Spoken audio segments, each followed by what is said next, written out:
Okay, so hari ni kita masuk chapter 1, set teori. Boleh nampak tak skrin?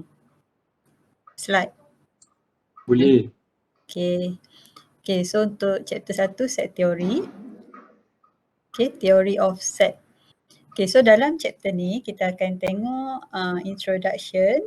Okay, lepas tu set properties, sifat-sifat set dan juga set notation. Maksudnya macam mana kita nak tulis set. Okay, kemudian kita ada set operation, okay, operasi set. Kemudian computer representation of set. Okay. Sebagai pengenalan, okay, set ni biasa digunakan untuk group object together, untuk grouping object tu together. So selalunya the object dalam set tersebut akan mempunyai similar properties. Dia akan mempunyai property yang sama. Okay, contoh katakan awak sekarang ni dalam FKI ada ramai student kan. Tapi tak semua yang ambil subjek Mat Discrete. So yang ambil subjek Mat Discrete ni kita boleh katakan ataupun boleh groupkan together dan kita panggil dia satu set lah. A set di mana persamaan dia share, dia ambil subjek yang sama, persamaan, dia ada persamaan. So satu grouping tu kita panggil a set lah. Dia jadi satu set.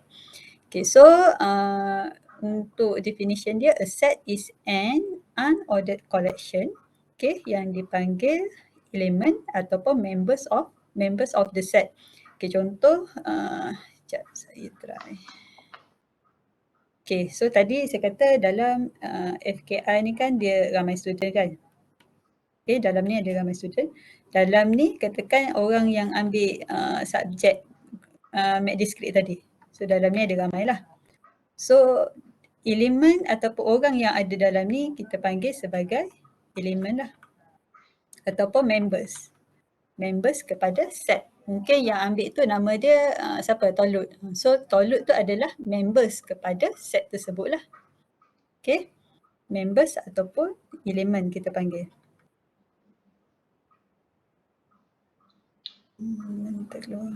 Okay, members. Member ataupun elemen. Okay, kemudian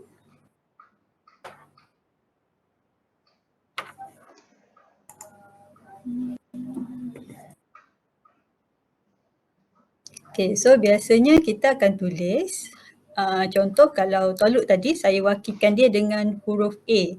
Okay, so A adalah elemen kepada set A. Katakan nama tadi yang petak ni saya bagi nama okay, sini.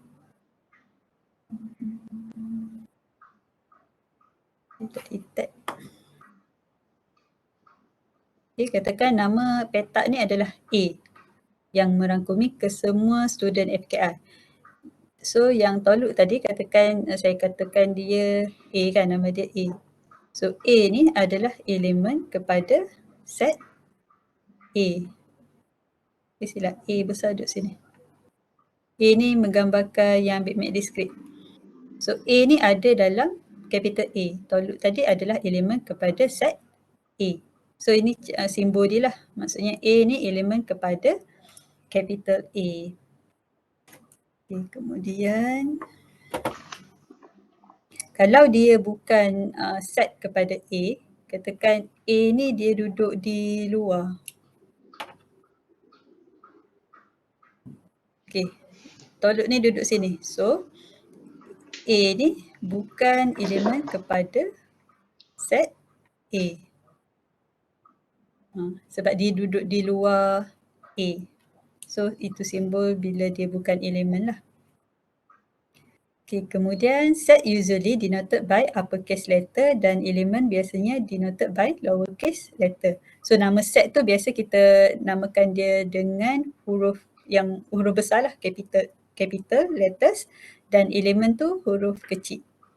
Okay, tu dari segi namakan set lah. Okay, contoh kat sini yang dibagi vowel in the English alphabet. Okay, so dia wakilkan vowel ni dengan huruf V. Okay, V terdiri daripada huruf-huruf alfabet yang mana A, E, I, O dan juga U. So dia nak kata kat sini 5 huruf ni adalah elemen kepada set A. Ini adalah cara tulis dia lah. Maksudnya ada 5 elemen dalam set A. Nama set ni adalah V ni. A, E, I, O, U adalah elemen ataupun members. Okay, setakat ni ada soalan tak? Tak ada. Tak ada So ada dua benda je lah. Setakat ni ada nama set dan juga elemen ataupun members. Okay, kemudian kita pergi kepada set properties dan juga set notation. So ellipse ataupun tanda dot-dot ni digunakan untuk describe a set without listing all the members when the pattern is clear. Contoh kat sini, the set of positive integer less than 100. So dia kata less than daripada 100 kan? Alamak. Less than 100. So kurang daripada 100 tu banyaklah, 99 kan, 90, berapa 91, 20. So banyak lagi nilai-nilai yang kurang daripada 99. So katakan saya nak bagi dia, saya nak senaraikan nombor yang kurang daripada 100. So saya buat satu set, katakan nama dia adalah S. Nama set tu. So dalam ni ada banyaklah nombor-nombor yang kurang daripada 100. Tapi kalau nak tulis semua tu banyaklah kan dalam ni. So saya tak perlulah tulis ke semua nombor tersebut, hanya memadai kita tulis since yang ni adalah positive integer, so kita start dengan 1, 2, 3, kalau ikutkan sampai 99 lah kan. Tapi sebab pattern ni kita clear, kita tulis 1, 2, 3, so lepas tu orang boleh expect mestilah 4 kan, takkan terus lompat ke 10. So bila pattern ni clear, kita dah boleh tulis dot dot dot, lepas tu terus yang last sekali. Yang last sekali less than 100, so 99 lah, tak termasuk dengan 100. So ini yang kita panggil sebagai ellipse. Kita akan guna bila pattern tu clear, so tak perlu kita tulis satu-satu lah. So ini adalah cara kita represent set. Kita tulis nama set dan apa elemen dia dalam curly bracket.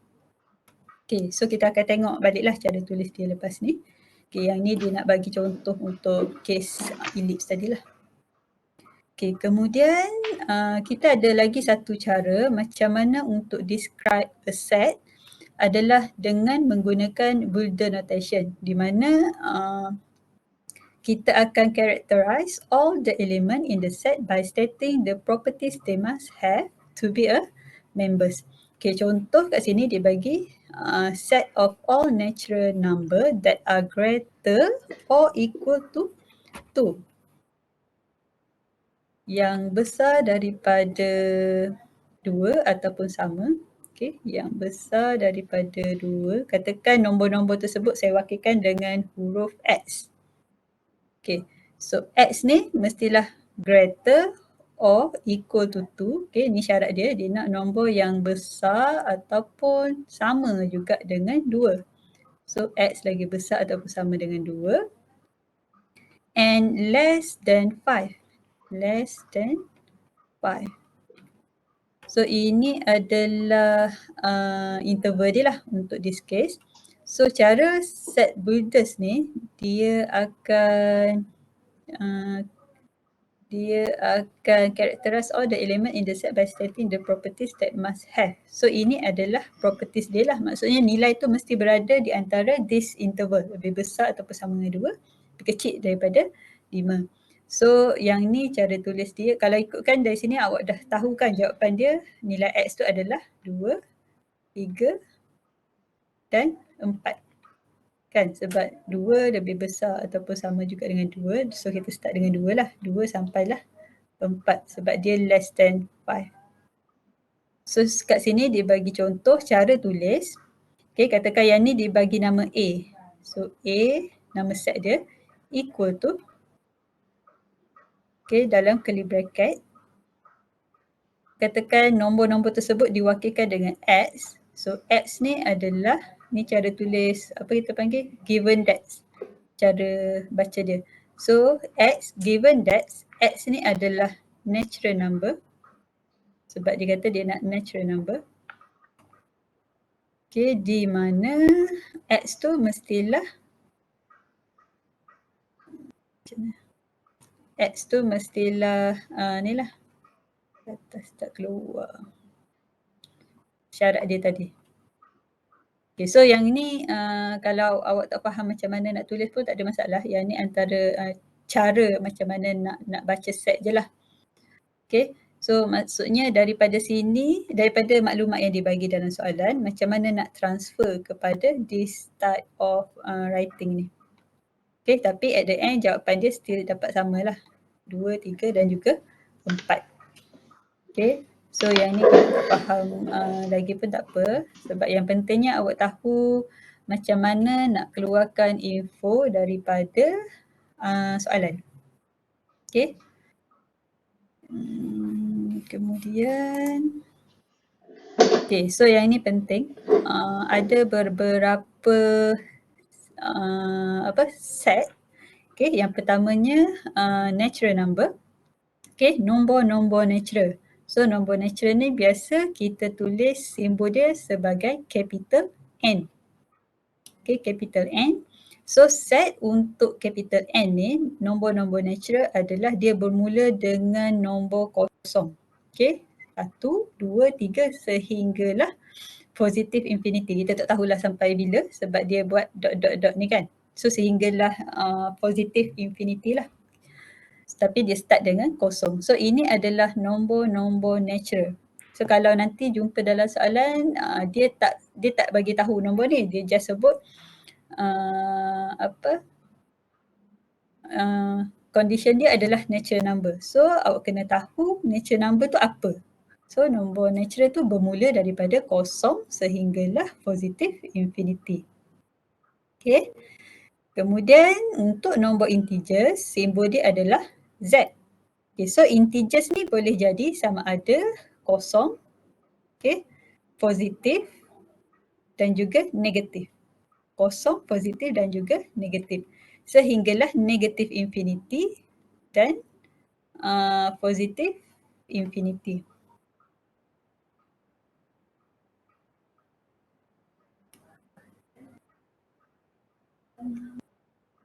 Okay. Termasuk kosong. So jangan tertinggallah kosong. Okay, kemudian daripada integers tadi, dia boleh jadi positive integer. So simbol dia still Z, cuma dia ada tanda plus kat sini. So menggambarkan positive integer. So positive integer dia start daripada 1, tak termasuk dengan kosong. Okay, 1, 2, 3 sehinggalah positive infinity. Okay, tak termasuk kosong sebab kosong ni dia bukan positif, dia bukan negatif. So kita start dengan 1 lah, positif. Okay, kemudian kita ada rational number, simbol dia adalah Q, nombor pecahan. Okay, so nombor pecahan macam biasalah ada nombor kat atas per something kan. So let's say P over Q. So P ni mestilah nombor-nombor integer. Okay, P ni adalah elemen kepada Z. Z itu apa? Integers. So P ni mestilah nombor integers. Okay, yang nombor kat atas ni. Per Q mestilah nombor integers juga, di mana Q ni tak boleh jadi kosong. So nilai yang kat bawah ni tak boleh jadi kosong lah. Kalau dia bahagi dengan nilai kosong boleh ke? 1 bahagi kosong boleh? Jadi apa kalau 1 bahagi kosong? Siapa tahu? Cuba siapa ada calculator dekat dia, cuba tekan 1 bahagi kosong, dapat apa? Net error. So dia undefined lah, dia dapat make error kan, maksudnya undefined. Tak boleh di-define pun. Okay, so nilai rational ni, kalau rational number yang bawah dia ni tak boleh nilai 0 lah. Okay, and then kita ada real numbers. Okay, so real number ni adalah semua nombor. Okay, contoh saya ada 1 garis lurus, kan, saya letak nilai kosong kat tengah. Okay, so sebelah kanan mestilah nombor-nombor yang positif lah kan. So 1, 2 dan seterusnya lah. Kalau belah kiri nombor-nombor negatif. Negatif 1, negatif 2. Okay, kalau 1/2. 1/2 berapa? 0.5 kan. So 1/2 duduk kat sini lah antara 0 sehingga 1. Kalau negatif 1/2, dia akan duduk sinilah. Negatif 1/2. Ataupun 2.3. 2.3 duduk dekat sinilah, nombor perpuluhan. So kita ada pecahan, kita ada perpuluhan. Okay, kalau berapa lagi? Negatif 100. So dia duduk di sebelah kiri lah. Okay, so semua nombor adalah real number, termasuklah nombor-nombor perpuluhan, nombor pecahan, okay, nombor bulat dan sebagainya. Semua nombor yang kita boleh tulis dekat sini kita panggil real numbers. Okay, kalau pi, siapa ada calculator? Cuba tekan pi. Pi nilai dia bersamaan dengan berapa?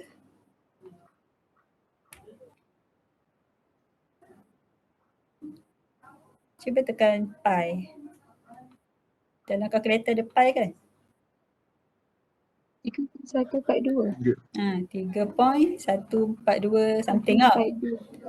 So dia boleh ditulis tak atas garis lurus ni? Boleh? Nilai kat mana? Tak boleh. Tak boleh?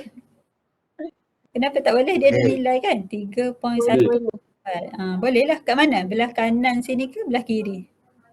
Belah kanan. Belah kanan lah. So kita boleh letak dekat sini nilai pi. Okay, so as long as kita boleh tulis dia dalam satu garis lurus, dia adalah real number. Okay.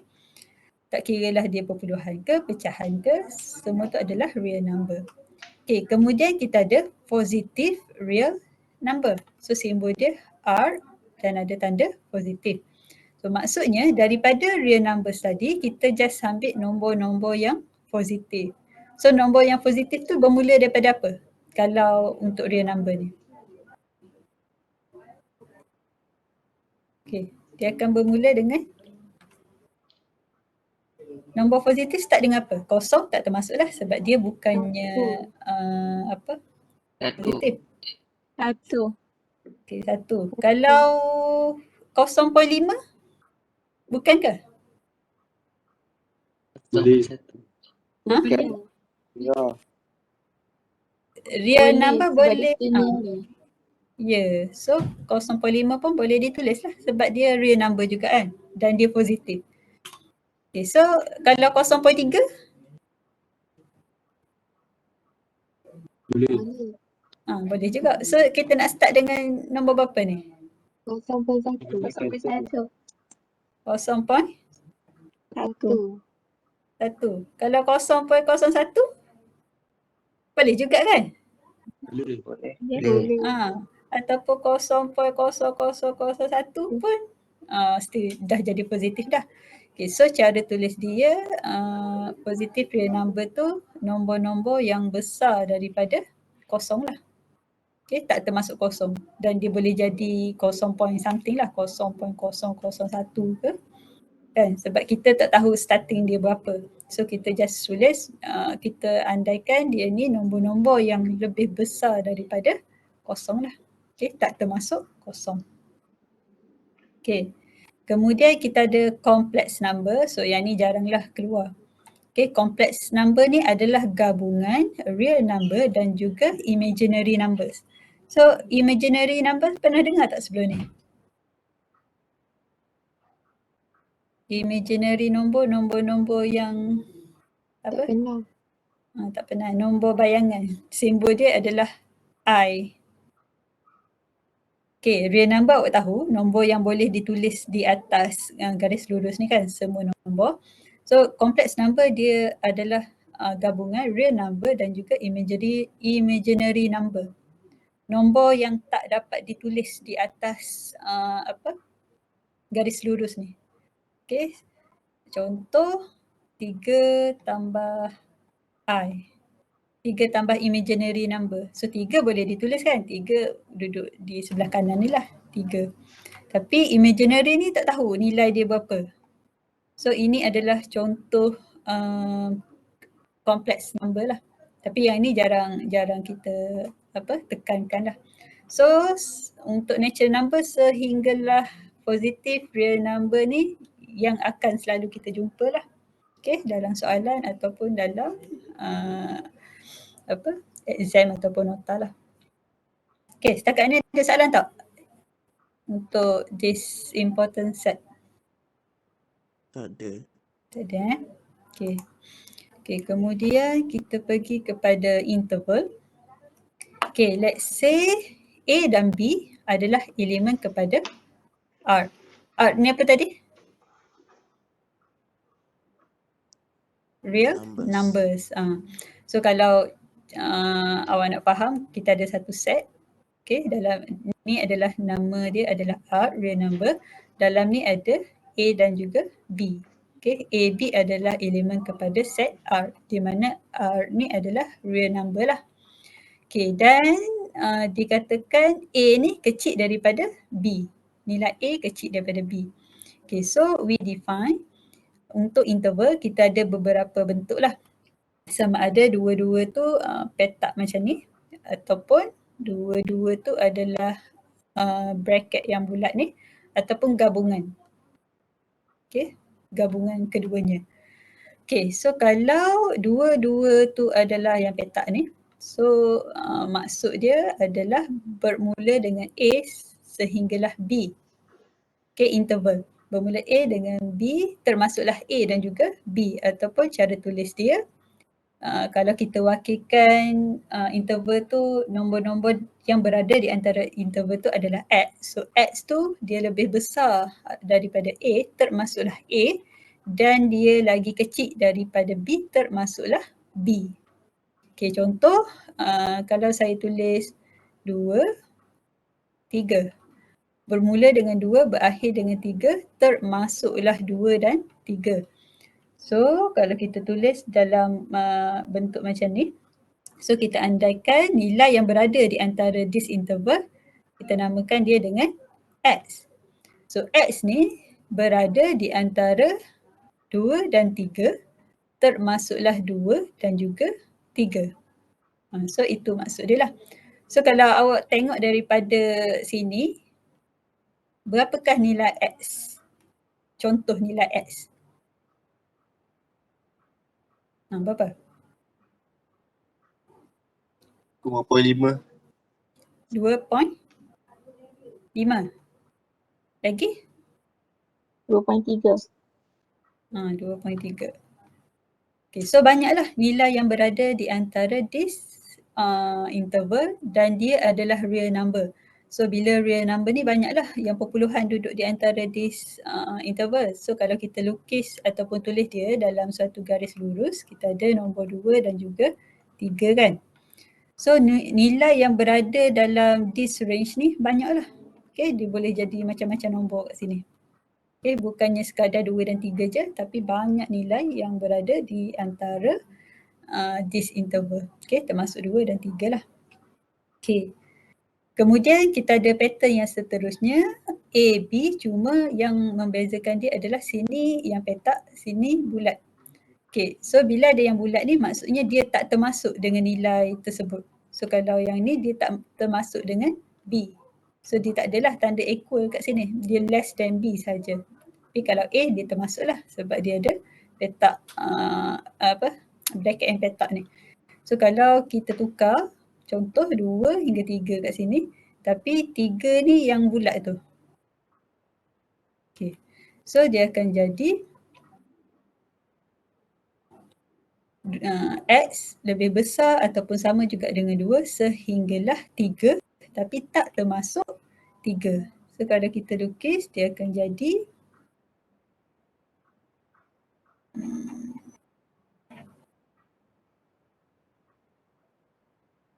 okay, so kita ada suatu garis lurus, sini 2, sini 3.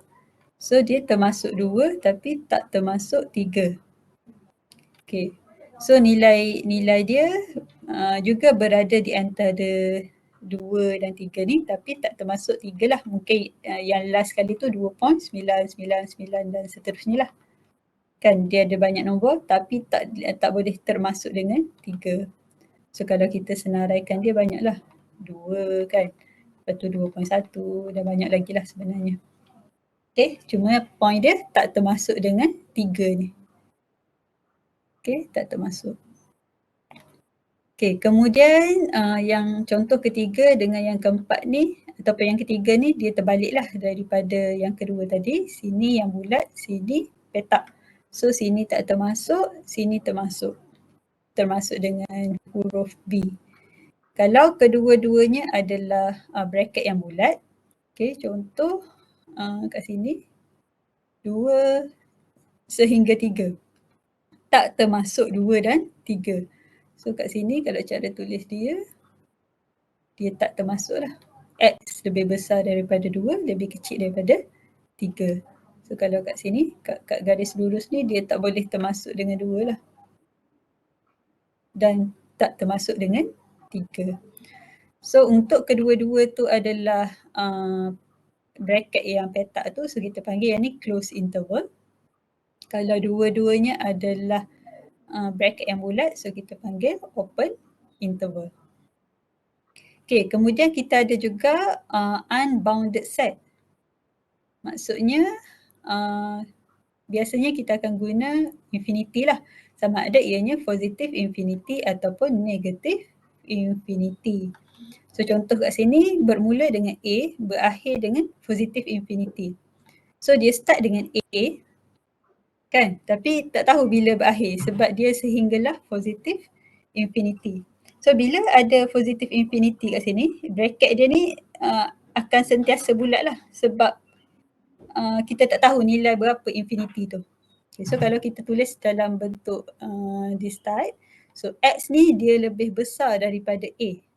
Termasuklah A lah. A sehingga positive infinity. So X lebih besar daripada A. Okay.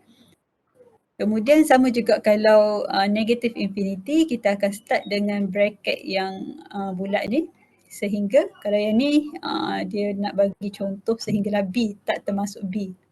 Okay, so cara tulis dia X less than B lah, tapi tak termasuk dengan B.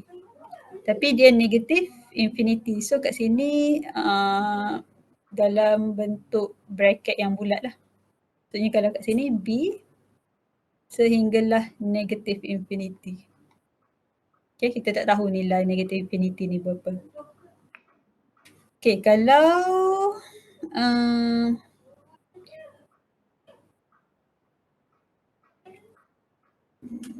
okay, kalau macam ni A positive infinity macam ni. So X ni nak tulis macam mana? X ni maksudnya nilai yang berada di antara A dengan negative infinity lah. Tapi cara kita nak tulis X ni lebih besar daripada A ataupun X lebih besar atau sama juga dengan A. Yang mana satu? Yang atas ke yang bawah? Kalau interval kita macam ni. Yang atas. Atas. Yang atas lah sebab dekat A ni dia bracket yang bulat kan. So dia tak termasuk A. So jawapan dia yang kat atas ni. Okay, so tulisan saya kat sini comel sikit lah sebab guna tablet ni. Dia susah nak control. Okay, boleh faham setakat ni interval? Ada soalan tak? Okay, so kat sini yang kena faham maksud ni lah sama ada dia square bracket ataupun bracket yang bulat tu. Kalau bracket yang bulat dia tak termasuk, square bracket dia termasuk. Okay, kemudian yang seterusnya. Okay, katakan kita ada 2 set. Okay, katakan saya lukis ada 2 set kat sini. Satu nama dia A, satu lagi nama dia B.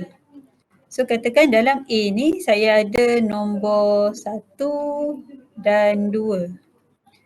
Dalam sini saya ada 1 dan 2 juga. Tapi ada lagi satu, nombor 2, dia ada 2 kali. So set ni kita kata adalah set yang sama sebab apa yang ada dalam A ada juga dalam B walaupun nombor 2 kat sini ada 2 kali tapi dia still sama sebab sini ada 1, sini pun ada 1, sini ada 2, sini pun ada 2. So two set are equal if and only if they have the same element. Okay, tak kira lah berapa banyak elemen yang ada asalkan nilai dia sama ataupun elemen yang sama lah. Okay, seterusnya contoh kat sini the set 135, elemen dia ada 135 dan satu lagi set dia ada elemen 351. So dua ni adalah equal juga sebab apa yang ada kat sini ada dekat sini walaupun turutan dia berbeza.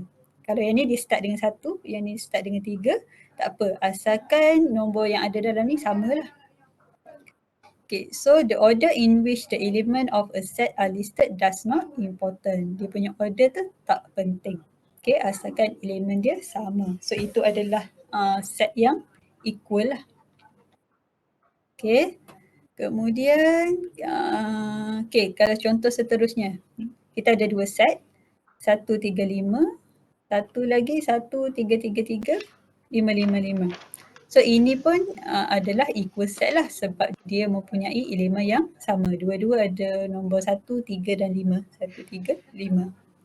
Okay, walaupun dia punya bilangan tak sama. Okay, so listing the element of a set more than once does not change the set. Okay, kemudian kita ada tadi equal set. Kemudian kita ada empty set. Set kosong.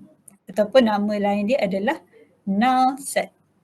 Okay, so empty set ataupun null set is a special set that has no element and is denoted by this symbol lah. Kosong kita slashkan dia ataupun bracket yang kosong. Tak ada elemen pun dalam ni. So ini kita panggil empty set lah ataupun null set. Ataupun kalau saya lukis, saya ada satu set kat sini. Okay, nama dia adalah A. Tapi dalam A ni tak ada apa pun, kosong. So ini adalah set kosong lah. Kan, set yang tak ada apa-apa. Okay, kemudian. Okay, faham setakat ni? Equal set dan empty set. Okay, contoh empty set, faham Contoh empty set yang lain, katakan awak ada satu folder kosong dekat komputer awak tu. Awak buat satu folder, tapi dalam folder tu tak ada apa-apa. So itu contoh empty set lah, set yang kosong. Dia tak ada elemen. Okay. Kemudian kita tengok Venn diagram. Okay, so apa yang saya lukis tadi tu, yang bulat dengan petak tu, kita panggil sebagai Venn diagram lah, di mana ianya digunakan untuk represent set secara graphically. Okay, kita tunjukkan set tu dalam bentuk graph, dalam bentuk lukisan tadilah. Okay, so the universal set U, okay, simbol dia adalah U, contain all the object under consideration. So kita akan represent dia dengan rectangle, petak. Inside the rectangle, circle or other geometrical figures are used to represent set, and point are used to represent the particular element. Okay, contoh kita ada satu rectangular graph kat sini. Okay, dan dalam dia kita ada satu set. Okay, contoh macam tadi saya kata petak ni katakan adalah semua student yang berada di FKI. Ramai kan? So yang tu adalah U, universal set. Semua objek yang kita nak consider. Okay, tetapi di dalam FKI ni tak ramai yang ambil subjek Mat Discrete kan? So kita group yang ambil subjek tu dalam satu set. So katakan yang ni kalau ikut contoh dibagi nama dia adalah V lah. Okay, so itu yang membezakan universal set dan juga set yang berada di dalam tu. Universal set adalah kesemua objek. under consideration. So in this case, katakan kita nak study pasal apa, student yang ambil subjek Mat Discrete dekat FKI lah. So all the object tu can be all the student dalam FKI. So ada ramai lagi kat luar ni, tapi yang kat luar ni dia tak ambil kan Mat Discrete. Yang Mat Discrete dalam ni je. Okay. So itu adalah Venn diagram lah. Dia ada rectangular dan juga circle. Okay, kemudian kita ada subset. Okay, let A dan juga B adalah set. Okay, ada set A, ada set B. So dua set lah. Then the set A is a subset of B if and only if every element of A is also an element of B. Okay, so we use the notation A subset of B to indicate A is a subset of the B. Okay, kalau ikut figure dia kat sini, katakan awak ada, ini adalah universal set lah. Okay, so ini adalah B.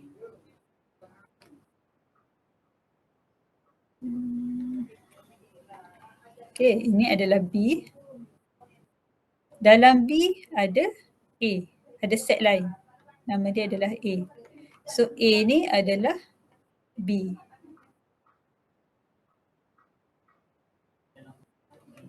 A adalah subset kepada B. A duduk dalam B. So itu nama, itu maksud untuk subset.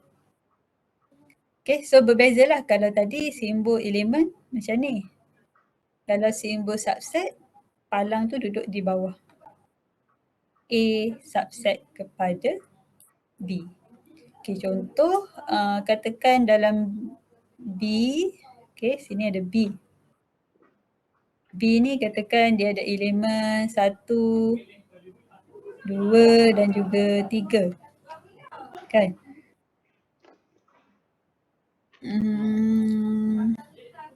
Okay, dan dalam A katakan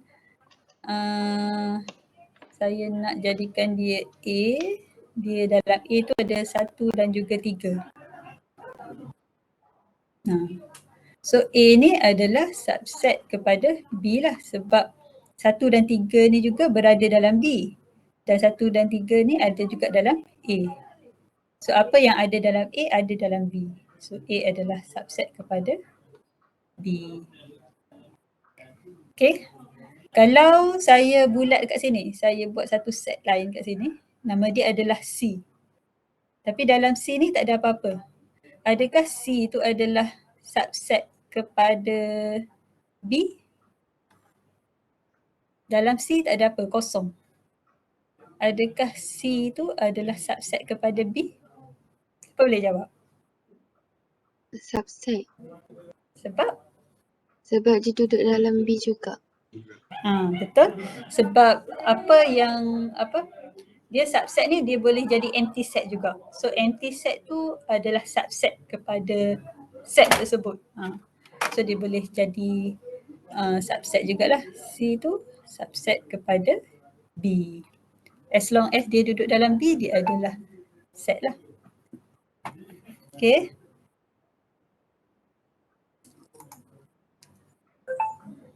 Kemudian kita tengok juga cardinality. Okay, let A adalah suatu set.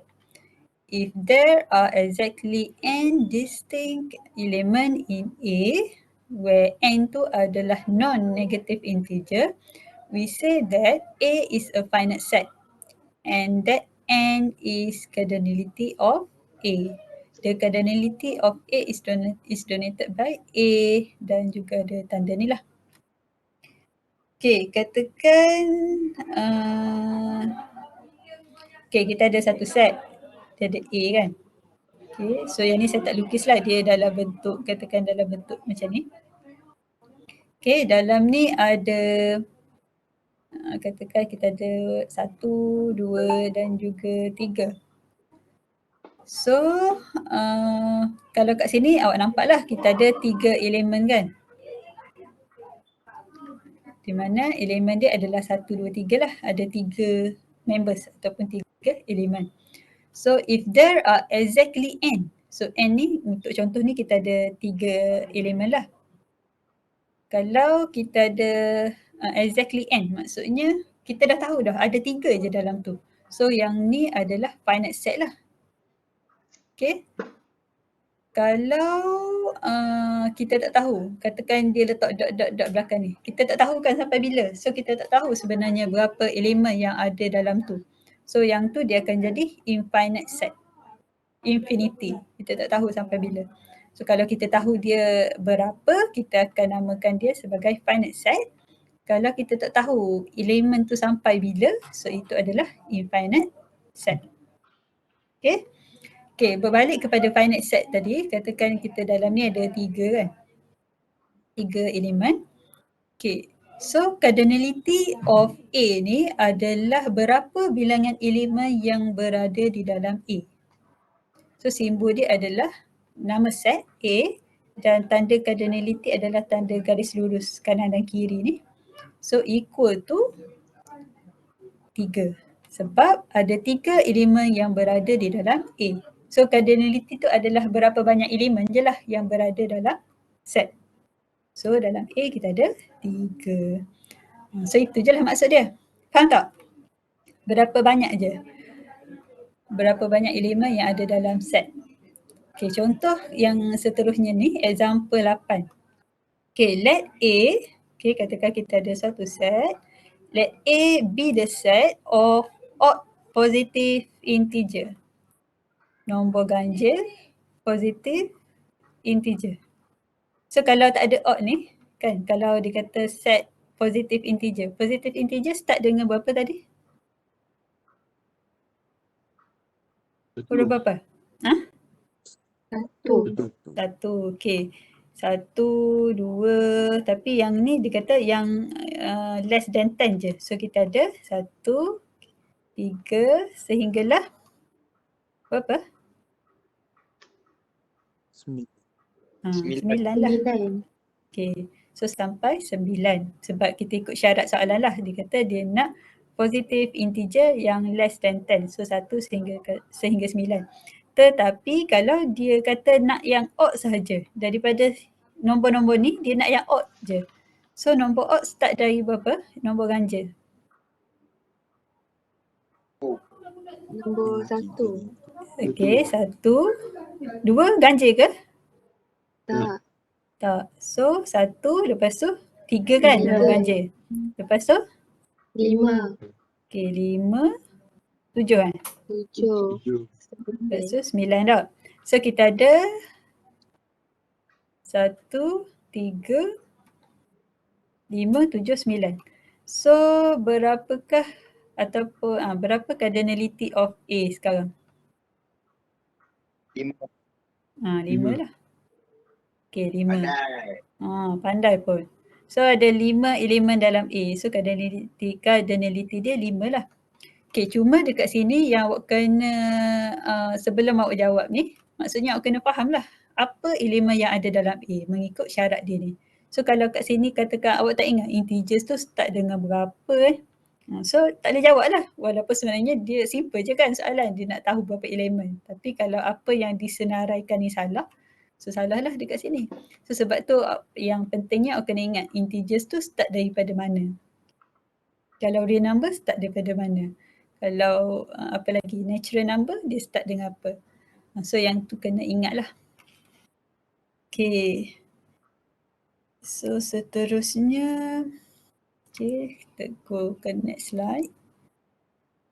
Kita ada power set. Okay. Kalau tadi cardinality, sekarang adalah power set. Okay, katakan kita ada suatu set A. Okay.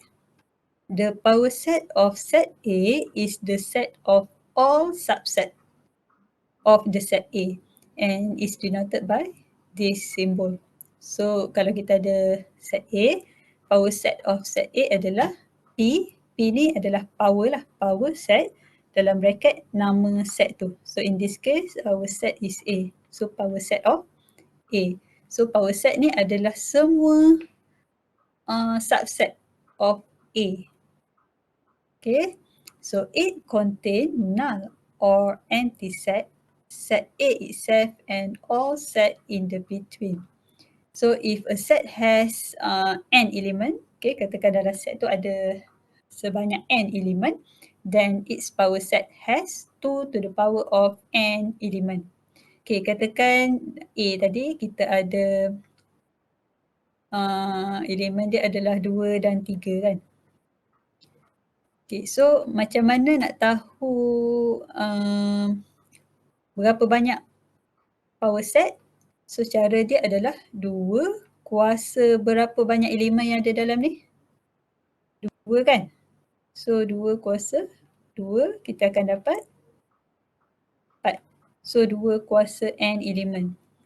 So in this case kalau untuk set A ni kita akan ada 4 power set.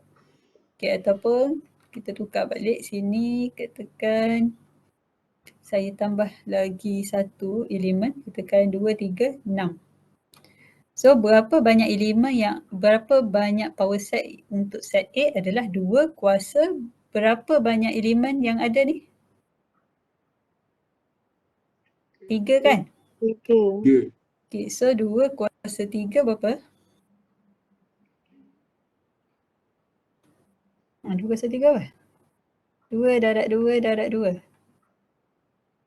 8. 8. So power set untuk set A ni sepatutnya awak akan dapat 8. Ni bilangan dia. Tapi apakah power set yang membentuk 8 tu? Itu yang kita nak carilah. So kalau kita tengok contoh yang dia bagi ni. Okay, example 10 tu. The power set of set S. Katakan set S dia bagi ni 1 dan 2. So yang ni kalau kita nak check dulu 2 kuasa 2 lah. Ada 2 elemen. So 2 kuasa 2. Sepatutnya power set kita akan dapat 4. So apakah 4 tu? 4 tu adalah power set of S. P power set untuk set S adalah equal to yang pertamanya adalah empty set.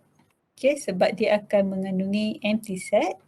Okay, dan juga set A itself. Set A untuk this case lah, kalau untuk our example ni set S lah. So set tu sendiri 1, 2 dan all set in the between. So yang single elemen daripada 1, 2 ni elemen 1 dan juga elemen 2. So ini adalah power set kepada set S. Dia ada set kosong, dia ada set dia sendiri dan juga all the set dalam set S ni. So ada 1 dan 2. Okay, mungkin tak nampak lagi. Kita tengok lagi satu contoh. Tak ada dah. Okay, katakan saya bagi, yang tadilah, yang example tadi, 2, 3, 6 ni. So, untuk dapatkan power set dia, kita nak kena dapatkan sehingga 8 sebab 2 kuasa 3, 8 kan. So, padam dulu yang ni.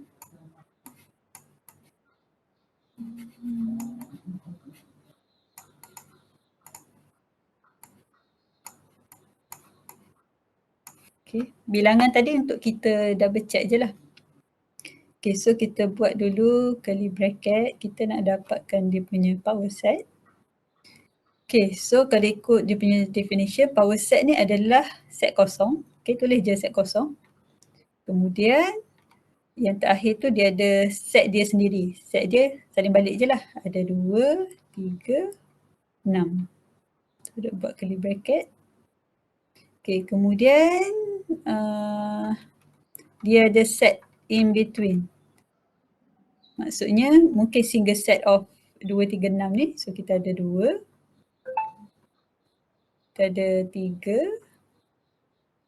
Kita ada 6. Dan juga mungkin gabungan lah. Macam tadi dia ada 1 je elemen. Mungkin 2 elemen. So dalam ni 2, 3. Apa lagi? Combination dia. 2, 6. 3, 6. Okay, kalau ikut kita dah dapat 1, 2, 3, 4, 5, 6, 7, 8 lah. So macam tadi kita kata 2 kuasa 3 kan 8. So apa yang kita dapat kat sini dalam ni mesti ada 8 lah. Set kosong, 2, 3, 6, gabungan ketiga-tiga dan gabungan 2. So dapat 8. Okay, boleh nampak tak? Ke tak jelas? Boleh, boleh. Boleh. Boleh So dia kena ada set kosong, set set dia sendiri dan juga all the set in the between. Okay. Kemudian kita pergi ke Cartesian products. Okay, katakan kita ada 2 set. Katakan kita nak contoh terus ada 2 set. Ada set A dan juga set B. Dalam set A yang dibagi contoh ni ada elemen 1 dan 2. Dalam set B dia ada elemen A, B dan juga C. So the Cartesian products of A and B is, so tulis je A, Cartesian product dengan B adalah, so ini bukan maksud dia darab dia adalah Cartesian products. So dalam ni sama juga buat curly bracket. So Cartesian products ni adalah ke semua ordered pairs, pasangan. Okay, so pasangan untuk that set lah. Katakan untuk this case, pasangan dia disebabkan dia baca A dulu barulah B. So padanan dia kita akan letak elemen dari A dulu. So kita buat bracket bulat untuk tulis dia punya pairs. So pairs yang pertama, elemen yang pertama untuk A dan elemen yang pertama untuk B. So 1 A. 1 ni dari set A ni dari set B. Okay. Padanan, pasangan dia. Kemudian yang kedua, kalau yang ni 1, kita ambil pula dengan elemen yang kedua untuk B. So 1 B dan seterusnya lah 1 C sehingga habis elemen untuk B. Kemudian barulah kita buat untuk yang second elemen untuk A. So 2 dengan repeat baliklah 2A. Lepas tu ada 2B dan juga 2C. Maksudnya Cartesian products ni hanyalah ordered pairs. Okay, mengikut apa dulu yang ada kat depan. Kalau A Cartesian product dengan B, so kat depan ni baca daripada A dululah. Yang belakang dia barulah elemen untuk B, set B. Okay, so A Cartesian product dengan B, jawapan dia takkan sama A Cartesian product dengan B Cartesian product dengan A dari segi dia punya susunan. Okay, kalau kita buat B Cartesian product dengan A, so tanda curly bracket. Okay, dalam ni ada pairs lah. Dan pairs tu kita akan start dengan elemen B dulu. So elemen B ada A, padanan dia adalah yang pertama dulu A1, lepas tu A2 dan seterusnya. Yang ketiga akan jadi B1, lepas tu B2, tu apa lagi? C1, C2. Macam tu.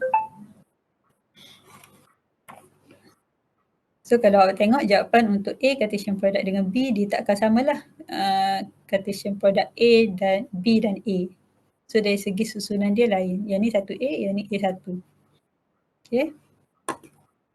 Ada soalan tak? Boleh setakat ni? Boleh. Boleh Kalau ada soalan boleh tanya terus je. Okay, kemudian tadi kita dah tengok cardinality kan? Okay, contoh kalau saya nak cardinality of A, ingat balik cardinality tadi apa? Berapakah cardinality of A dan juga cardinality of B? Kalau ikut example 11 tu? A tu 2, A, okay, A2, B? B tu 3. B3. Okay, B3. So soalan boleh tanya juga, berapakah cardinality of Cartesian products? Katakan Cartesian product of A dan juga B. So dia boleh tanya jugalah bilangan untuk Cartesian product. So untuk this one, awak boleh kira lah daripada A Cartesian product dengan B tadi. Ni tadi awak dah dapat dah. Berapa yang ada dalam ni? Berapa pairs? 6. Okey, ada 6. Sama ada awak kira direct daripada apa yang awak dapat ataupun sebenarnya awak boleh dapat melalui cardinality of A didarab dengan cardinality of B. Macam tadi awak kata dah dapat 2 kan. 2 darab dengan 3 ni lah. So sama juga awak akan dapat 6. Sama ada awak guna cara ni ataupun kira directly. So still dapat jawapan yang samalah. 6. Okay. So konsep cardinality yang samalah. Okay, so ini singkatan dia yang tadi saya kata tu. Okay, kemudian example 12 sama. Okay, kemudian kita ada subscript dan indexing.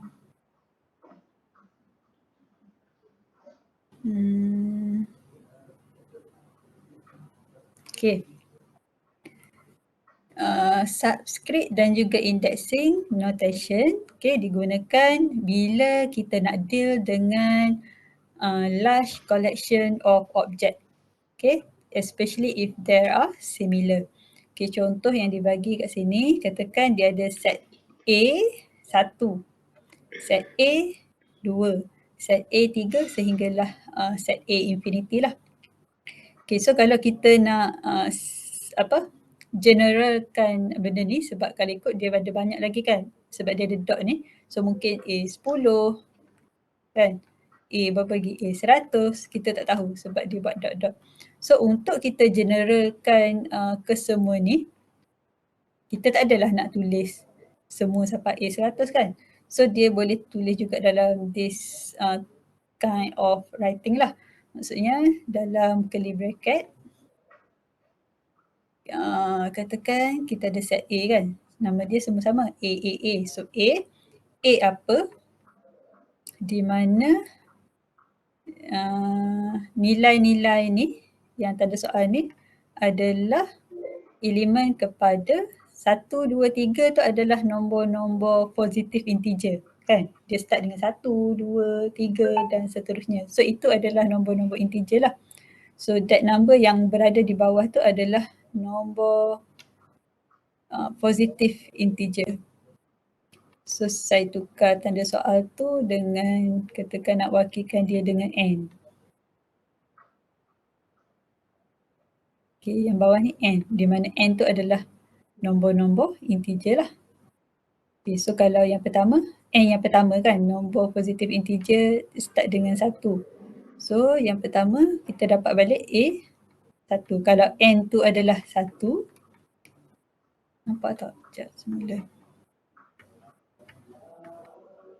Okay, kalau N ni adalah 1, when N equal to 1, maksudnya cara tulis dia A, kan dia N kan, so N tu 1, so A 1 lah.